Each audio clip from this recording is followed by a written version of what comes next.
Hi, I'm Julie Tam, managing broker at LYN Realty in Houston, Texas. Thank you so much for joining me for Smarter Real Estate, weekly on Wednesdays. Today I'm in West University at this beautiful multi-million-dollar home, talking about new home building, the steps to get that done, and also the latest trends in new construction, especially in the greater Houston area, but really that translate across the country and even beyond.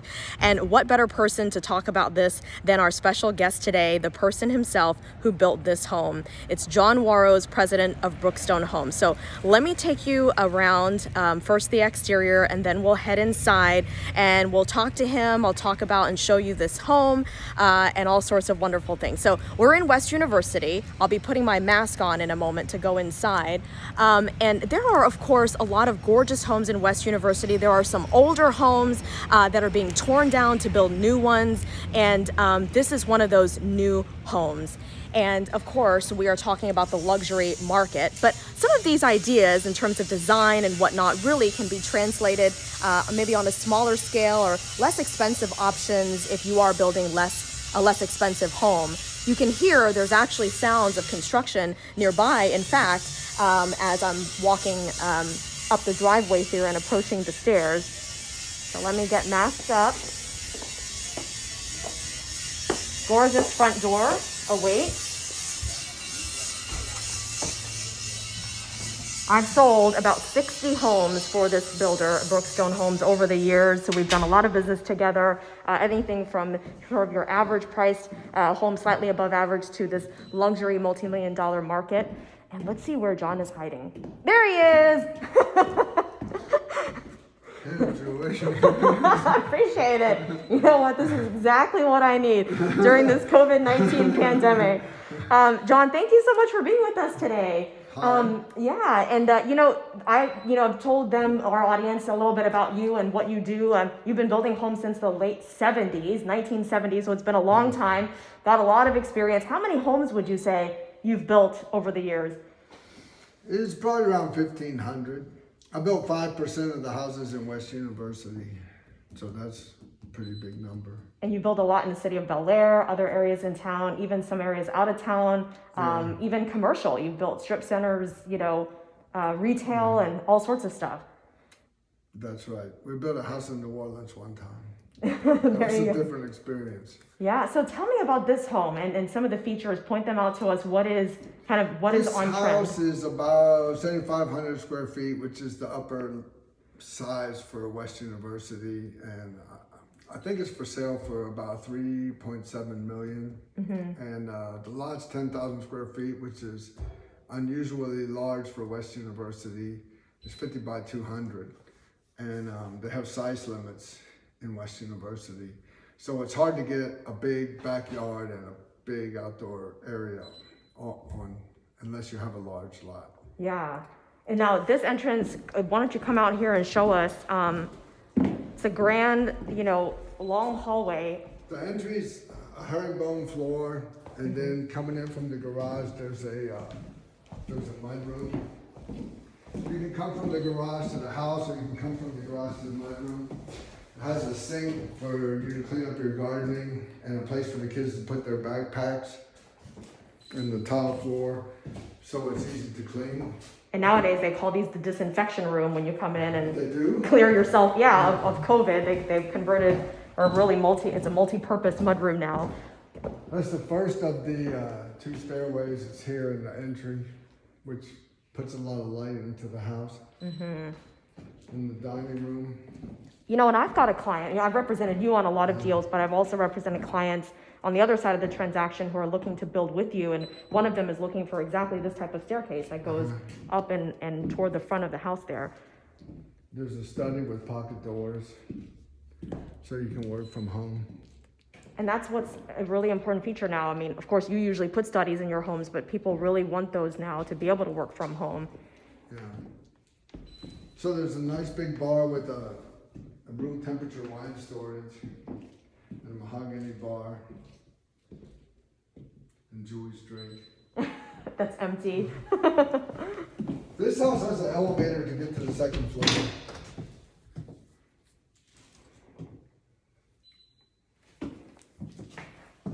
plus 2 stairways.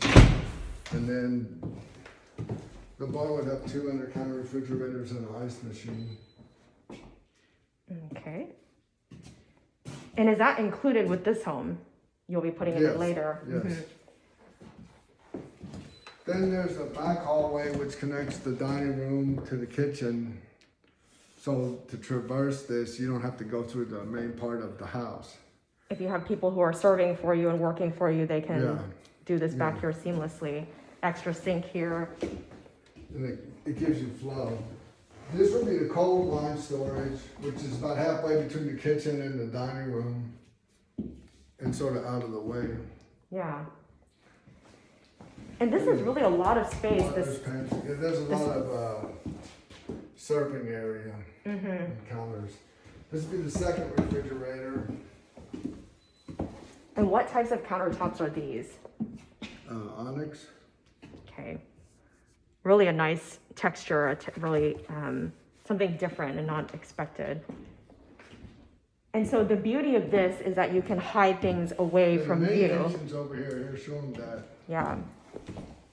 This would be the main or public kitchen where, well, you cook the food here, but also the kids can eat at the bar there.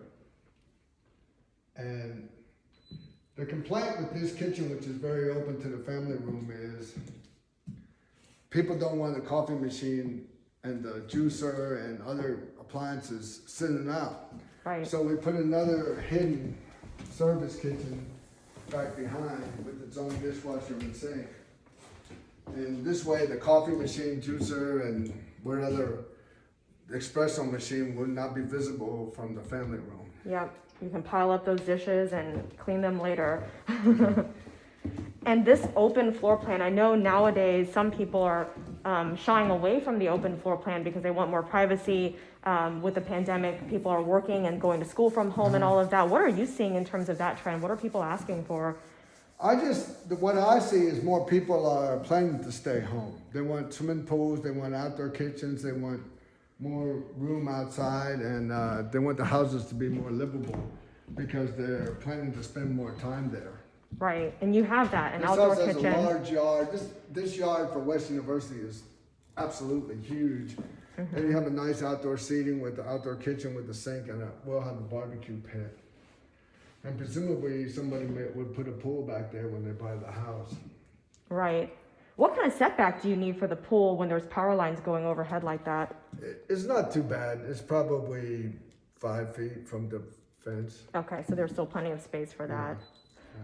Very good. Well, shall we look at anything else on the first floor before we head upstairs? That's all. Just the breakfast room is over there. Yep. We'll take one more look around the kitchen. You know, as we go up the stairs to the second floor to look at more, talk about in terms of during this pandemic, we've seen lumber prices going up and other, raw materials and obviously, challenges in terms of with the home building industry, but you're very busy. Tell me kind of how the pandemic has affected everything. I'd say people are really buying houses. They're pretty active, The lumber went up and it went down and it went up and it's basically crashed today again. But I think inside in town here, lot sales are brisk. It's very difficult to find land, and the spec houses or the finished houses for sale are selling well too. Okay, very good. Well, let's head upstairs. Obviously, This is the second stairway. Yes, we're at the back staircase that we're going up right now, which gives you a quicker access directly to the kitchen if you're coming from the upstairs bedrooms. Obviously, if you're looking to build a new home, you either have to have your own lot or you go to John or a builder like him where they may have something that's about to be constructed or in the middle of construction that you can then come in and still be able to customize certain things that haven't been put in place yet and build. And that may be an easier route if you don't want to be that adventurous to start from scratch by finding a lot or a tear down house, to tear down and then build on. What would you say, John, would be the process? What would be your advice for somebody wanting to build new?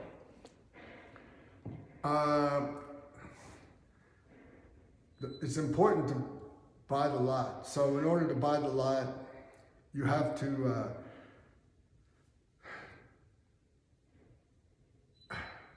I think that what most people don't do is they don't do enough research before they buy the lot. You have to do enough research that you can buy the lot on a moment's notice. If the lot is an exceptional deal, it'll sell the same day. If you're not prepared to buy the lot the same day, you won't get the best deal. So people that search for lots and can't make a decision quickly, like say it takes them 2 weeks to decide to buy the lot, those people will miss out on the better lots. Got it. So you have to know the market inside and out, so you can just, when you get that phone call that there's a lot for sale, you have to be prepared to just buy it right then and there. Got it. Okay, well, let's walk over to the owner's suite. And you know, someone like me, obviously, a real estate broker, can assist with something like that. And actually, on the way to the owner's suite, we have this, the laundry room. Yeah, I try and put the laundry room near the master bedroom so you don't have to haul the clothes back and forth too much. And John, what would you say are some common roadblocks that people might encounter along the way as they're trying to build a new home? And feel free to, of course, point out some of these features as we're walking in to this owner's suite. I have 2 doors between the master bedroom and the hallway, so it'd be quieter in the master bedroom if you have children. Or noisy adults. A lot of people come to me and say, I wanted to see all the plans. Well, the plan really has to fit the lot. So you really can't draw the floor plan until you choose the lot or buy the lot. Because all the lots are different sizes. And in West University and Bel Air, the lots are, I hate to call them small, but you have to reverse engineer the house to fit on the lot. You can't just take a plan and just stick it on the lot. Correct. You know, that's what I think is you have to really have selected the lot before you draw the plan. Yeah, because the placement of the driveway, the garage, how much square feet you can have on the first versus the second floor, it's all affected by that lot size. Yeah, and West University has size limits, so you have to take the size, the maximum square footage, and put the garage in, and then see how much you have left over for living area. Okay, let's go into this fabulous bathroom.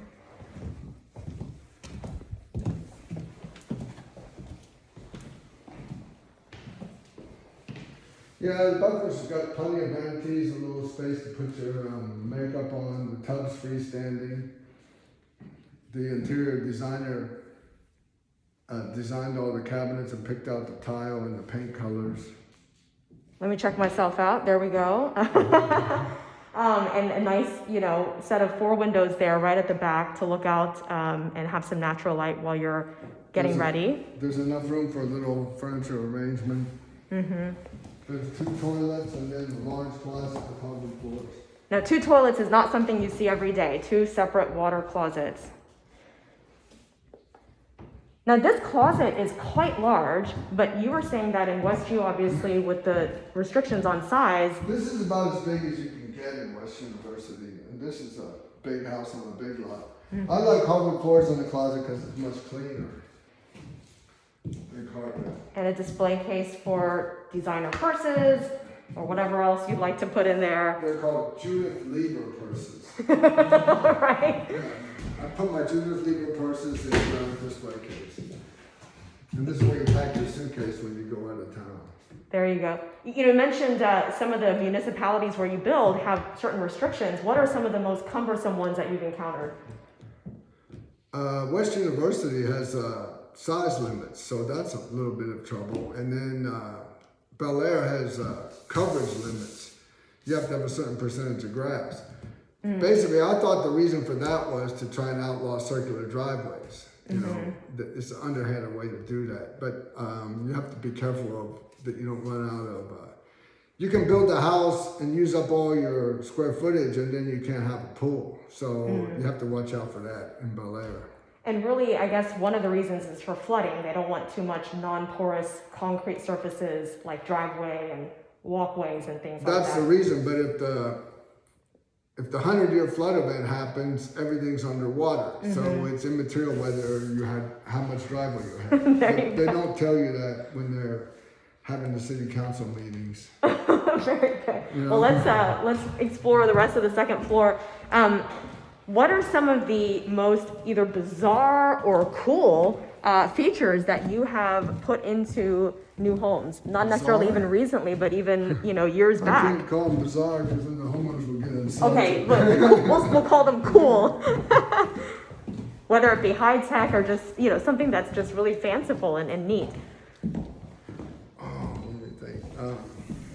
Well, you've done warm tiles. I know that in your bathroom tiles, Heated floors. Yeah, who wants to come out of their shower and have their feet be cold as they touch the porcelain or the ceramic tiles on the floor, right? So you've done that, which is pretty Marble on neat. the ceiling of the master bath. You don't get that a lot, but you get that once in a while. You said marble on the ceiling. Okay. Marble ceiling in the whole master bath. That is pretty luxurious. Yeah, a lot of balconies, pools. All right, so we have extra bedrooms along the way here. We'll just kind of peruse these. This house has 4 bedrooms up and 1 down for 5. Are you seeing a lot of demand for the multi-generational house setup, like second master? Because we've already been seeing that the past several years. They don't really want a second master, but they want the mother to have a place to come when she visits. Mm-hmm. This house has an elevator so she can even stay upstairs. But there Yeah. is a room on the first floor for a parent. Yeah, I think now with the pandemic, we've been hearing that folks are trying to bring their parents home from the nursing homes, for example, to be safe, and just putting everybody together in the same house and needing that extra space. Any final tidbits, John, before we wrap up, and just what people should know when they're embarking on a new construction process? How should they choose a builder, and any other tips you have? Just choose me. All right. But you can't take on all the customers in the city of Houston or Houston area. But what else should they be looking for and asking? What questions? The longer I build, the more I realize that it's tough to get a builder that knows as much as I do. Unfortunately, I wish I could hire myself to build the houses. Spoken from a true Rice University graduate, right? Which you're actually building some housing for the Rice campus, which is a neat new project. 20 apartments and another house too. Yeah. Okay, it's keeping you busy. Yeah. Very good. Any favorite things about homes that you've built, just when you walk down memory lane? I like houses that are different. The one feature I like that you cannot almost do is a big roof in the front over the driveway. Oh, so you can okay. park your car underneath it. That's really tough to do because all the setbacks. But I did build one of those on Bel Air Boulevard where you can just pull in and park under the roof and jump into your house. And you're talking about kind of like a porte-cochere? Porte-cochere, but in the front. Okay. So people see your car Right. when they drive by. Exactly. Yeah, I think that's nice. So not on the side. That's a male thing, but it's pretty cool. And you built lifts inside garages for people who have That's extra pretty cars. common. Yeah. Yes. I had somebody put 6 cars in a 2-car garage once. 6 cars. Wow. Yeah, 1, 2, 3, and then 3 lifts. Okay. Yeah. Can you disclose any famous people that you've built homes No, for? I can't do that. Other than me. Okay. No, I can't do that. Okay. Very good. There's been a few. Yeah. All right. Well, John, thank you so much for being with us today. This has been very interesting, insightful, and I'm sure folks have gleaned some ideas for their own home building and also kind of understand a little bit more about the process. Certainly, it's not something to be taken lightly. There's a lot of steps and involved. It may seem really simple to build a house, like people just think, oh, just pour a foundation, start building, and insert things. But really, especially those city ordinances and those rules, the deed restrictions, for HOAs, there's all sorts of details that people don't even realize are there, and you need to have a builder who is going to be able to show you and show you the ropes and know what they're doing and follow all of those rules so that you don't have problems in the end. So anyway, thank you so much for joining me today for Smarter Real Estate, and we want to thank John once again. And if you guys have any questions or comments, please feel free to reach out by commenting or messaging, and I hope you will like, subscribe, follow, and keep watching on Facebook and YouTube. Have a great week, and I will see you next time. Bye-bye now.